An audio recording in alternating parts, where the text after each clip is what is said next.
আলাইকুম রহমতুল্লাহ। শুভ দুপুর, সবাই কেমন আছেন? আশা করি ভালো আছেন। এখন ঘর থেকে বাইরে আমি দেখি যে তাপমাত্রা মনে হয় 45 ডিগ্রি মতো তাপমাত্রা হইব। দেখেন কি এত রোদ, যা বলার ভাই। দেখেন আসমানের নিচে চাওয়ান জানা, প্রচুর পরিমাণ গরম। তা আমি ভাবলাম যে নামাজটা পড়ে এখন দিই।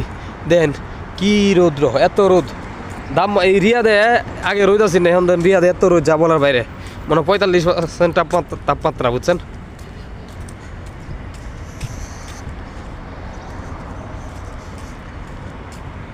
তো সবাই, আমার একটা কথাই, সবাই নামাজ পড়বেন, রোজা মোজা রাখবেন, সবসময় সত্যের পথে চলবেন, অনেক কিছু, বুঝছেন? আর মিথ্যা করবেন, সবসময় নিচে পড়ে থাকবেন। সত্যের উপরে, সত্য কোনো সময় ধ্বংস করতে পারে না কখনো, বুঝছেন? সত্য হয়ে সবসময় হয়। তো ভালো থাকবেন, সুস্থ থাকবেন। আল্লাহ হাফেজ। আসসালামু আলাইকুম রহমতুল্লাহ।